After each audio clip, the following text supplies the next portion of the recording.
The next question is, why don't African Americans have the same access to mental health resources as their white counterparts?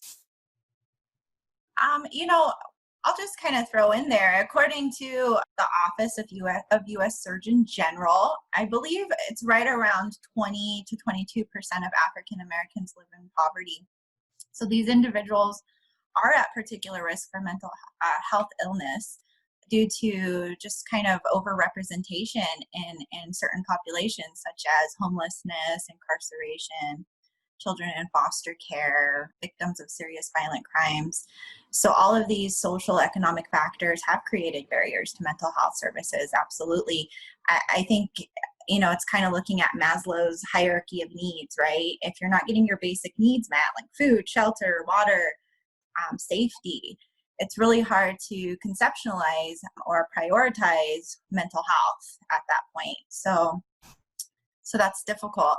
It's also important to understand about 25% of African Americans are uninsured, are underinsured, and are also more likely to use emergency or primary care specialists when seeking treatment. So again, it kind of circles back to access and resources.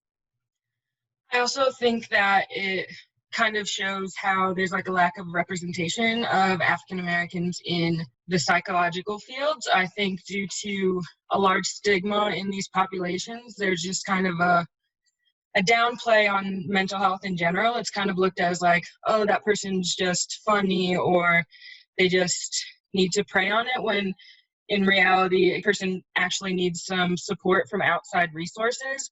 I also think it's, with a population that has to be so resilient, mental health services can almost feel like you're failing yourself.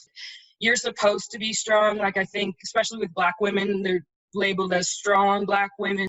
You're expected almost to be able to carry your shoulders high at all times, even though when that's not the reality, your house might be burning down inside and you have to just pretend that everything is fine on the outside. So I think there's the stigmatization of it, and just like the lack of conversation in populations of color, it just doesn't allow for representation for people to show up for mental health services or to be providing those services. It also has to do with the financial aspect. Like, when you go to those populations that have lower income, you're not seeing those resources as readily available as you would in the higher income neighborhood. So when you think about two separate people in the same situation necessarily, like, there might be only one proper representing psychologist to help that person.